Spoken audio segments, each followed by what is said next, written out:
Assalamualaikum warahmatullahi wabarakatuh. Alhamdulillah, lahun ni'matu wa lahul fadlu wa lahus tsana'ul hasan. Wa salawatullahil barrir rahim wal malaikatil muqarrabin ala sayyidil mursalin Muhammadin wa ala alihi wa sahbihi at-tayyibin at-tahirin. Allahumma la sahla illa ma ja'altahu sahla wa anta ya hayyu ya qayyum taj'alul hazna idza syi'ta sahla. Allahumma akrimna bil ikhlasi fin niyyati wal qawli wal amal. Para jamaah yang dirahmati oleh Allah Subhanahu wa taala, alhamdulillah, puji syukur kepada Allah kita panjatkan dengan membaca alhamdulillah karena pada sore hari ini Allah masih memberikan kita kesempatan untuk selalu mengikuti kajian rutin kita, kajian Ilmuddin Ad-Daruri. Salawat serta salam semoga tetap tercurahkan kepada baginda Nabi Muhammad Sallallahu Alaihi Wasallam. Para jamaah sekalian yang dirahmati oleh Allah, bagaimana kabarnya? Semoga selalu sehat-sehat, sehat selalu, diberikan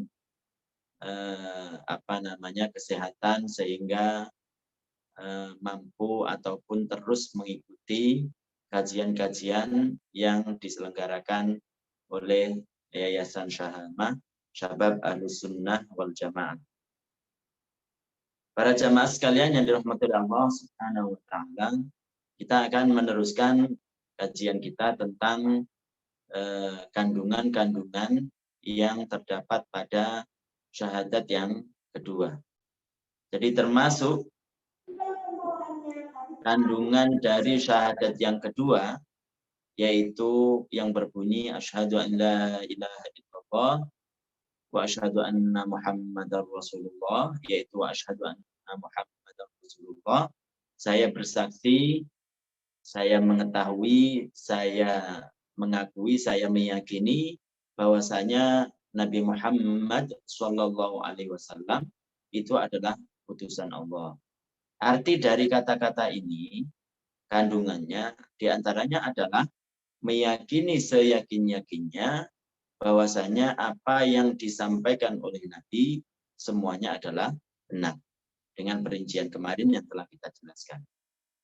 Kemudian termasuk dari apa yang diinformasikan Nabi yang disampaikan oleh Nabi Shallallahu Alaihi Wasallam, kemarin kita jelaskan ada namanya siksa kubur, ada namanya nikmat kubur, ada juga yang disebut wasu'alul malakaini mungkarin wa nakirin. Jadi pertanyaan malaikat mungkar dan nakir, dua malaikat yaitu mungkar dan nakir. Fayus'alul mu'minu, maka al-mu'min, orang-orang mukmin itu akan ditanya, wal kafiru, juga orang-orang yang kafir, orang-orang yang tidak beriman kepada Allah dan Rasulnya, orang-orang yang mendustai apa yang disampaikan oleh Nabi, orang-orang yang menisbatkan Allah Subhanahu wa taala, menisbatkan sesuatu yang itu adalah menjadi sifat makhluk, menyerupakan Allah dengan makhluknya. Nah, maka orang-orang kafir itu, baik asli ataupun tidak, yaitu yang asli itu memang hakikatnya dia itu tidak percaya tentang adanya Islam, tidak beriman kepada Allah dan Rasulnya. Ada juga yang tidak asli, artinya dia itu keluar dari Islam. Seperti umpamanya dia itu ragu tentang adanya kejujuran Nabi Shallallahu Alaihi Wasallam, ragu tentang adanya hari kiamat, ragu tentang apa yang disampaikan oleh Nabi Shallallahu Alaihi Wasallam benar atau tidak. Maka orang-orang tersebut, maka dia itu keluar dari Islam.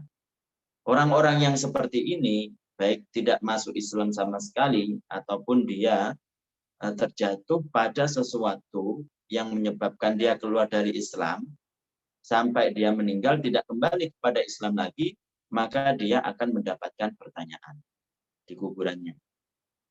Min hadhil ummah, yaitu orang-orang mukmin dan orang-orang kafir dari umat ini. Artinya umat ini itu apa?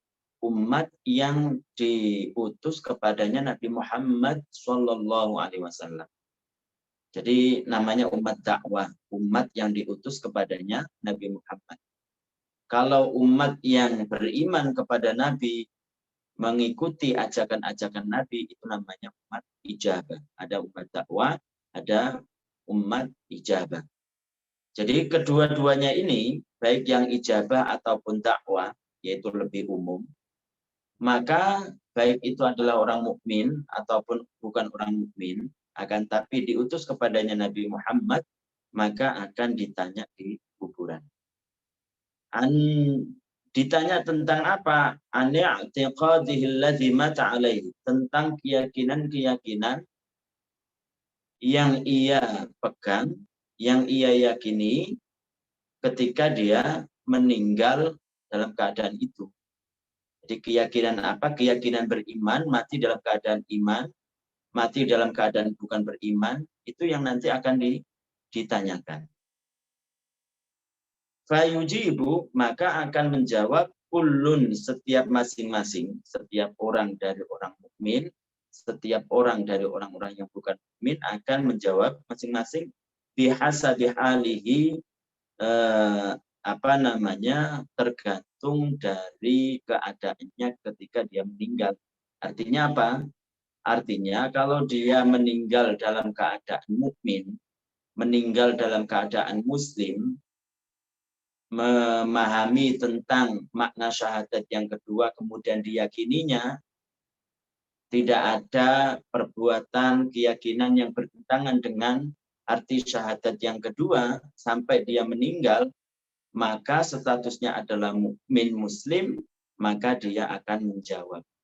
Allah Subhanahu wa taala akan memberikan kekuatan kepada dia, memberikan rasa tenang kepada dia, sehingga dia akan menjawab, bisa menjawab pertanyaan-pertanyaan dua malaikat tersebut. Kenapa?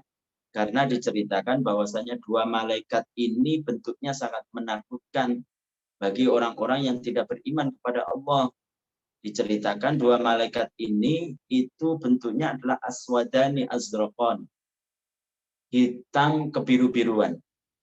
Hitam kebiru-biruan. Jadi kalau ada warna, itu mungkin bisa saya gambarkan. Pernah salah satu syekh itu mengumpamakan bentuknya ataupun rupanya. Dulu saya memakai peci seperti itu, peci yang hitam kebiru-biruan. Ditunjuk oleh syekh seperti ini, kayak seperti ini gitu. Syekh yang menjadi guru saya dulu di universitas. Jadi hitam kebiru-biruan. Coba bayangkan, menakutkan para jemaah sekalian yang dirahmati oleh Allah. Jadi sangat menakutkan sehingga orang yang mukmin, yang beriman itu akan diberikan kekuatan oleh Allah sehingga dia bisa menjawab. Meskipun ketika di dunia dia tidak menghafalkan pertanyaan-pertanyaan ini. Meskipun ketika di dunia dia tidak menghafalkan pertanyaan-pertanyaan ini. Kita mungkin sudah tahu apa pertanyaan-pertanyaannya, ditanya tentang Tuhannya, ditanya tentang seorang laki-laki yang namanya Muhammad, yaitu utusan Allah Subhanahu wa taala, tentang masalah keimanan kepada Al-Qur'an dan lain sebagainya. Itu akan ditanya. Jadi orang yang mukmin, orang yang muslim, maka Allah akan memberikan kekuatan kepada dia sehingga dia bisa menjawab. Akan tetapi sebaliknya, jika dia itu mati dalam keadaan bukan beriman, mati dalam keadaan dia itu na'udzubillah mencaci maki Allah, mati dalam keadaan dia itu menisbatkan, menyifati Allah dengan sifat-sifat makhluknya, maka dia adalah bukan orang mukmin, maka dia adalah orang yang bukan muslim. Maka orang yang seperti ini, meskipun dulunya dia itu mengucapkan dua kalimat syahadat, hafal tentang pertanyaan-pertanyaan ini ketika di dunia, karena memang dia dari kecil adalah orang yang muslim, tapi dengan takdir Allah Subhanahu wa taala, kehendak Allah, dia itu mati dalam keadaan tidak beriman. Mati dalam keadaan menyekutukan Allah Subhanahu wa taala. Maka orang yang mati dalam keadaan ini, maka sehafal apapun di luar kepala umpamanya, maka tidak akan bisa menjawab. Makanya di sini disebutkan kullun fayujibu kullun bihasabi halihi.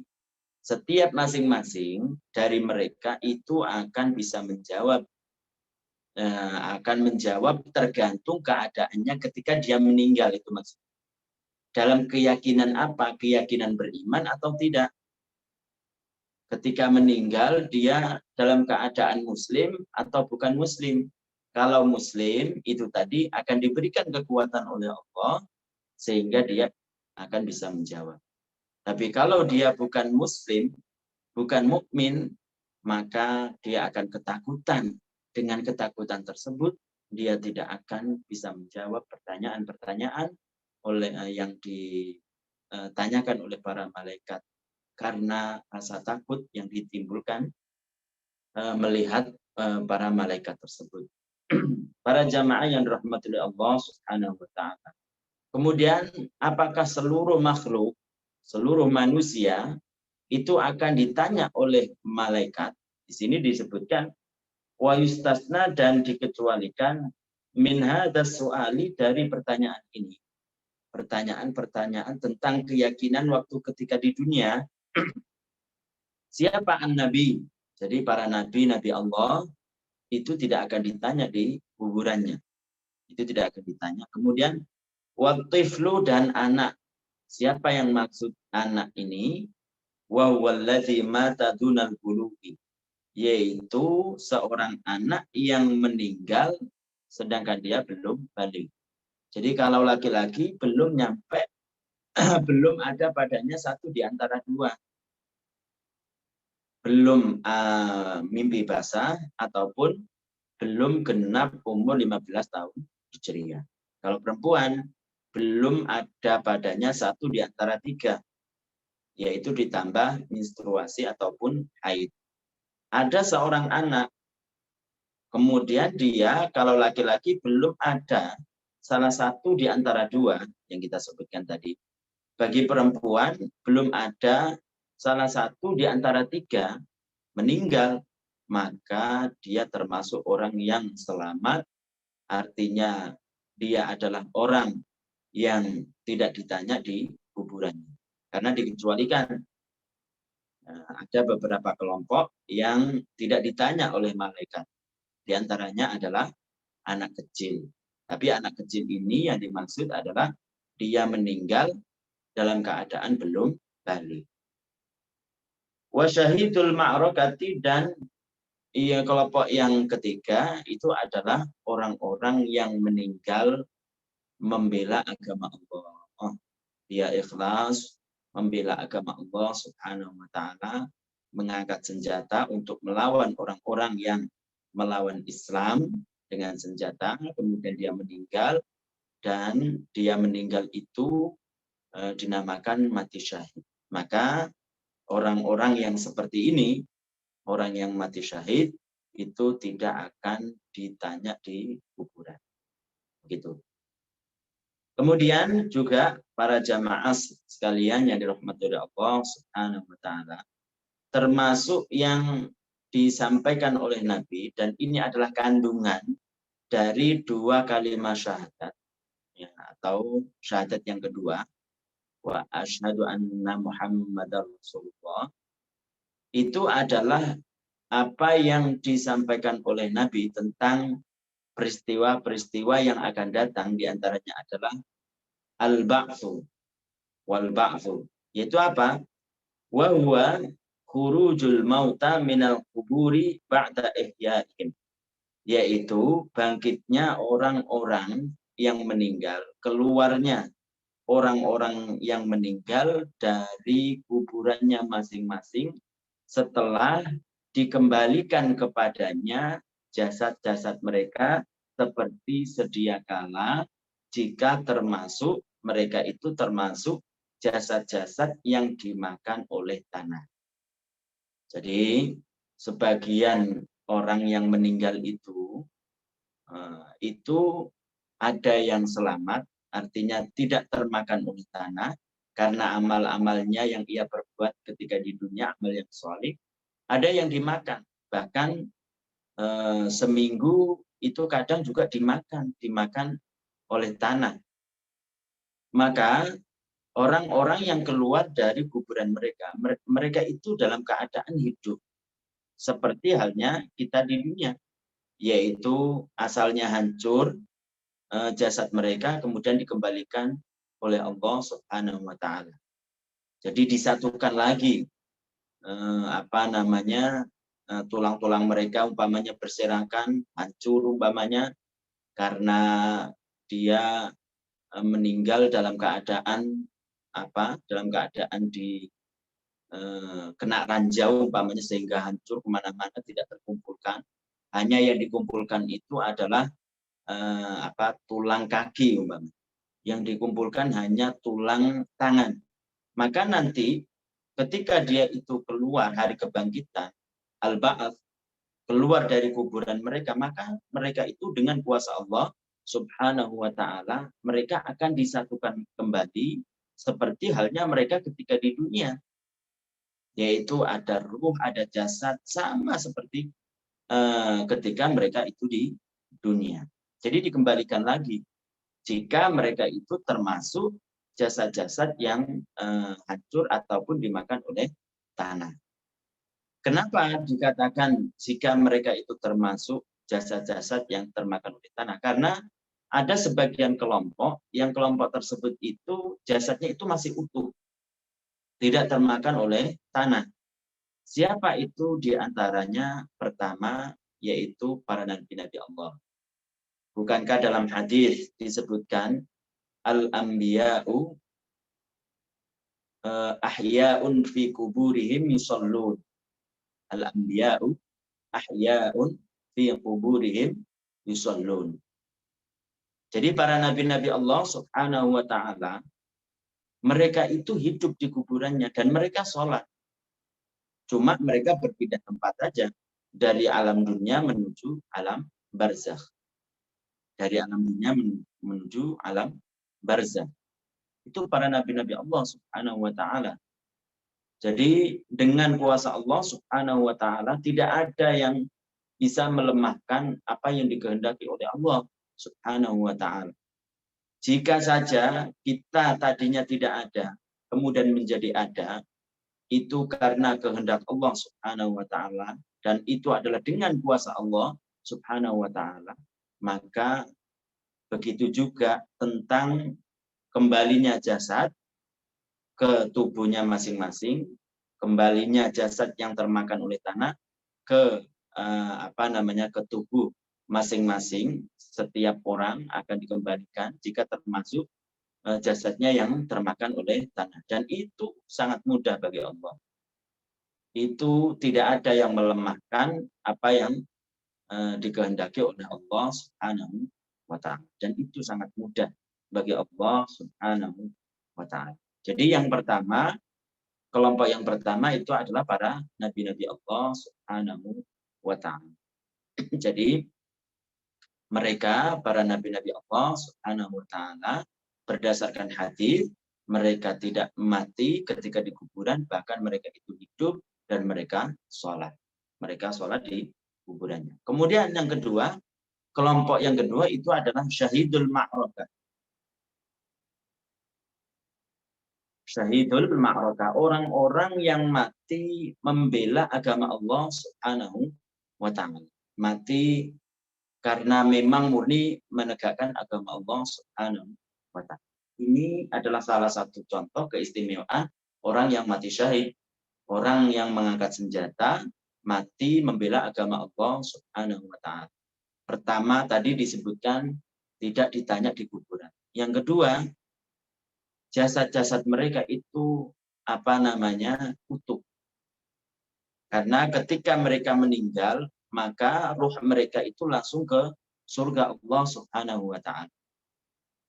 Dan jasad mereka itu tidak akan termakan oleh tanah. Jasad mereka itu tidak termakan oleh tanah. Ini adalah salah satu dari keistimewaan orang-orang yang akan didapati oleh orang-orang yang mati syahid. Jadi mereka tubuh mereka, jasad mereka itu tidak termakan oleh tanah. Yang pertama adalah para nabi, yang kedua adalah orang yang meninggal membela agama Allah Subhanahu wa Ta'ala. Dan itu ada dalam Al-Qur'an yang maknanya wala tahsabannal ladzina qutilu fi sabilillahi amwata, kan, dalam ayat Al-Qur'an. Janganlah kalian menyangka orang-orang yang meninggal menegakkan agama Allah Subhanahu wa Ta'ala mereka itu mati, mereka itu hidup. Dalam Al-Qur'an jelas dijelaskan bahwasanya mereka orang-orang yang meninggal menegakkan agama Allah, mereka itu mengangkat senjata, meninggal menegakkan agama Allah Subhanahu wa Ta'ala. Karena menegakkan agama Allah, maka mereka itu adalah orang-orang yang dijaga jasad mereka untuk tidak termakan oleh tanah. Kemudian yang ketiga, para jamaah sekalian yang dirahmati oleh Allah Subhanahu wa Ta'ala, kelompok yang ketiga yang tidak termakan oleh tanah itu adalah sebagian wali-wali Allah yang mengamalkan ilmunya. Kenapa? Karena itu berdasarkan beberapa kali kejadian-kejadian yang memang nyata. Jadi seperti yang diceritakan oleh sebagian para masyayikh itu di Timur Tengah sana, kalau nggak salah di bagian Suriah, itu ada orang yang ahli hadis. Dia namanya terkenal dengan Ibnu Shalah. Ibnu Shalah ini barusan kemarin atau beberapa tahun kemarin itu ada semacam pelebaran jalan. Pelebaran jalan, kemudian salah satu lahan yang terkena untuk dilebarkan itu adalah kuburan Ibnu Shalah. Kemudian setelah digali, orang-orang heran. Kenapa? Karena jasadnya itu masih utuh. Seakan-akan baru kemarin meninggal. Padahal sudah berapa? Padahal sudah berlalu dari mereka kurang lebih 800 tahun. Kurang lebih 800 tahun. Masih utuh seakan-akan baru meninggal kemarin. Bahkan ada yang mengatakan masih anget. Padahal apa? Sudah melewati dari mereka beberapa tahun, kurang lebih 800 tahun. Dan itu sering dialami oleh para wali-wali Allah Subhanahu wa Ta'ala, menandakan bahwasanya mereka itu salah satu dari orang-orang yang dicintai Allah Subhanahu wa Ta'ala. Orang-orang yang seperti itu, orang-orang yang jasadnya itu adalah tidak termakan oleh tanah, maka tidak mungkin mereka itu berkeyakinan yang berseberangan dengan baginda Nabi Muhammad Shallallahu Alaihi Wasallam. Orang-orang yang seperti itu mempunyai keistimewaan jasadnya tidak termakan oleh tanah. Itu tidak mungkin akan berseberangan keyakinan-keyakinan mereka dengan keyakinan-keyakinan para sahabat, para tabi'in, dan para wali-wali Allah Subhanahu wa Ta'ala. Mesti yang namanya mereka menjadi orang alim, menjadi wali Allah Subhanahu wa Ta'ala, karena mereka tahu tentang bagaimana melakukan perintah-perintah Allah. Tahu bagaimana mereka itu menjauhi semua larangan-larangan Allah. Artinya apa? Mereka itu berilmu. Karena Nabi Muhammad Shallallahu Alaihi Wasallam sendiri mengatakan, "Thalabul ilmi fardhatun ala kulli muslimin." Jadi menuntut ilmu, ilmu agama, ilmu din, ad-daruri, ilmu yang bisa menuntun kita untuk beribadah kepada Allah dengan benar, beramal sesuai dengan apa yang dikehendaki Allah dan Rasul-Nya. Ilmu-ilmu seperti ini tidak mungkin hanya dengan logika. Semuanya harus dengan informasi, mendapatkan informasi dari guru-gurunya, dari guru sampai baginda Nabi Muhammad Shallallahu Alaihi Wasallam. Jadi untuk mencapai derajat seorang wali, salah satunya adalah wali yang mengamalkan ilmunya, dan itu dikehendaki Allah Subhanahu wa Ta'ala untuk tidak punah jasadnya, salah satunya untuk nyampe ke sana itu harus mengerti ilmu agama. Jadi tidak mungkin ada seseorang tersebut itu bodoh tentang ilmu agama, minimal adalah ilmu-ilmu yang fardu ain. Makanya dikatakan oleh Al-Imam Asy-Syafi'i radhiyallahu anhu bahwasanya Allah tidak akan menjadikan seorang wali itu dari orang-orang yang bodoh. Bodoh tentang apa? Tentang ilmu agama. Nah, untuk bisa ilmu agama itu kan tidak bisa dia itu tenang, duduk manis di rumah, enggak. Tetap dia itu harus berusaha untuk mencari. Berusaha untuk keluar rumah, umpamanya di sekitarnya enggak ada. Untuk mendapatkan apa yang dinamakan wali Allah Subhanahu wa Ta'ala. Mattakhadallahu waliyan jahila. Allah tidak akan menjadikan seorang wali dari orang-orang yang bodoh. Paling tidak dia itu tahu tentang ilmu din ad-daruri. Ilmu din ad-daruri itu yang bagaimana ya? Yang seperti kita pelajari ini. Tahu tentang bagaimana mengenal Allah. Tahu bagaimana dia itu mengenal Rasulnya.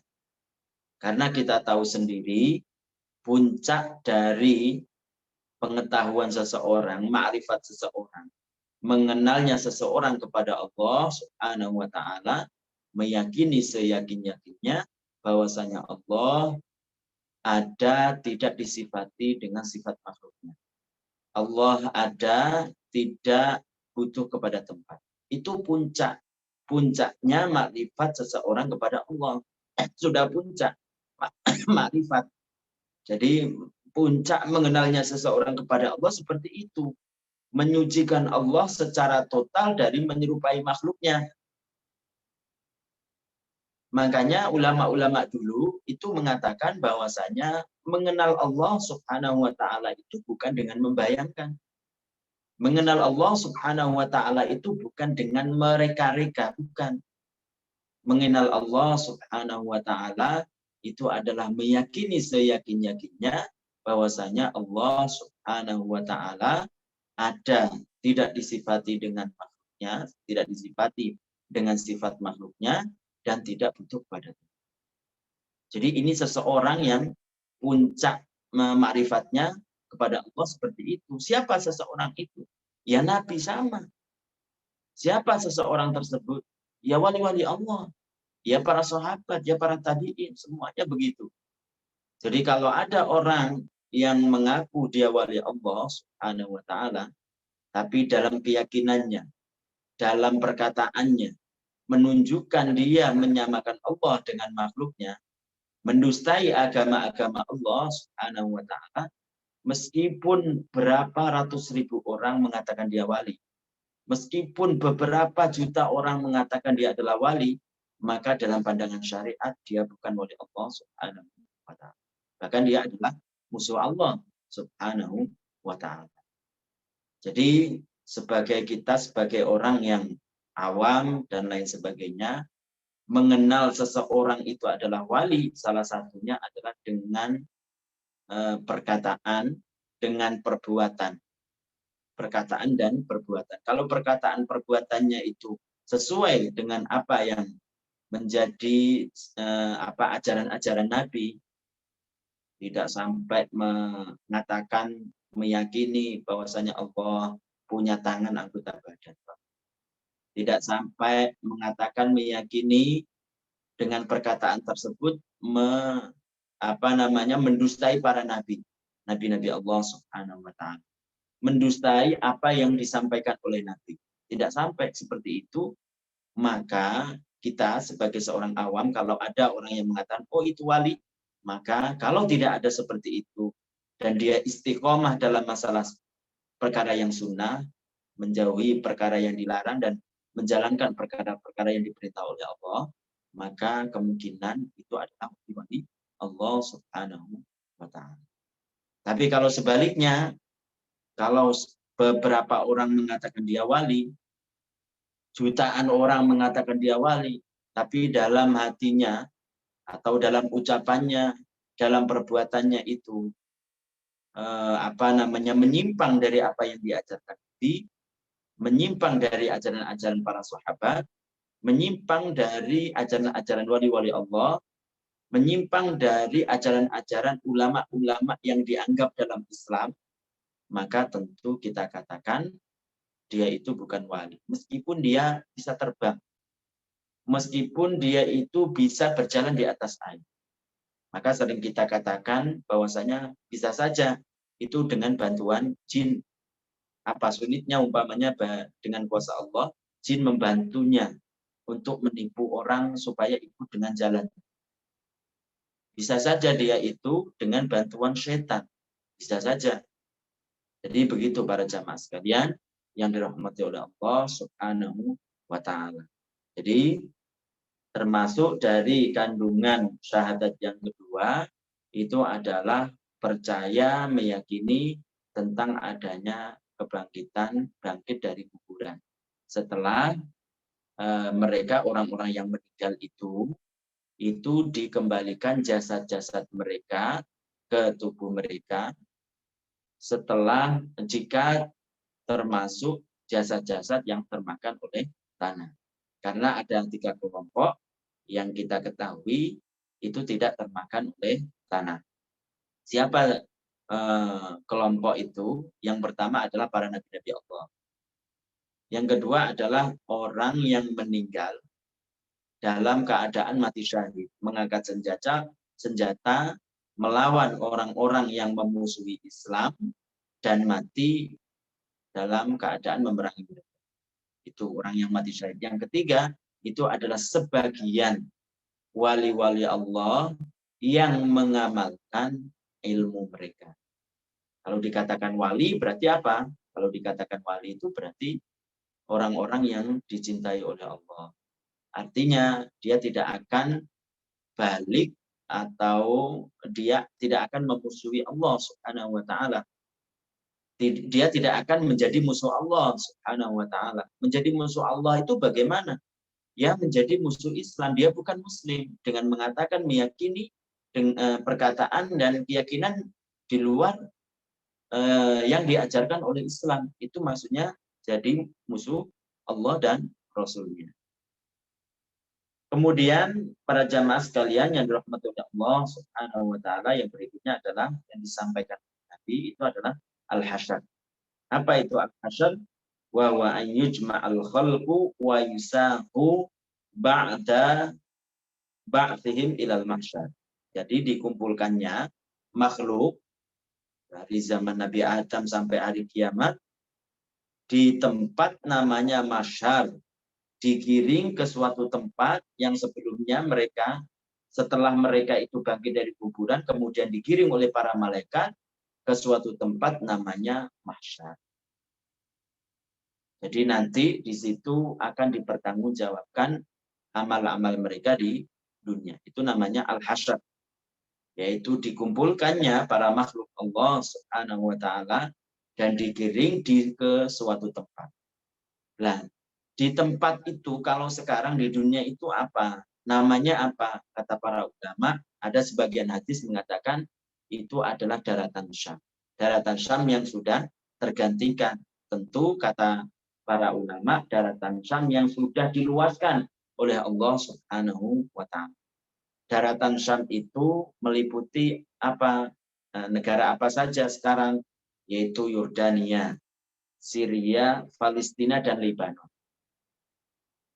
Negara-negara tersebut itu adalah daratan Syam. Nanti dikumpulkan di sana di daratan yang sudah digantikan oleh Allah Subhanahu wa taala dengan daratan yang baru dan diluaskan oleh Allah Subhanahu wa taala sehingga bisa menampung makhluk dari zaman Nabi Adam sampai hari kiamat.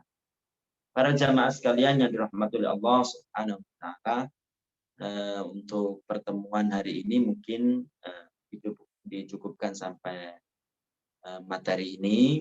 Semoga bermanfaat bagi kita sekalian. Terus semangat, insya Allah, dengan niat karena Allah Subhanahu wa taala, apa yang kalian dapatkan, apa yang kalian pelajari beserta penjelasan-penjelasan yang memahamkan dan disertai dengan dalil-dalil itu bisa disebarluaskan, ditanamkan kepada masyarakat-masyarakat sekitar kita. Begitu. Jadi saya cukupkan sekian. Terima kasih. Dan sebelum kita akhiri, seperti biasa, mungkin ada yang mau bertanya, silahkan. Terutama tentang materi-materi yang kita bahas pada hari ini. Silahkan. Sehat selalu ya, insya Allah. Bagaimana kabarnya? Mungkin ada yang dari Sumatera, mungkin ada yang dari Jawa, mungkin ada yang dari Kalimantan, Sulawesi. Dimanapun kalian berada, kita dikumpulkan dengan satu yaitu Islam. Kita dikumpulkan oleh Allah Subhanahu wa taala karena Islam, karena iman kepada Allah dan Rasul. Silakan yang mau bertanya.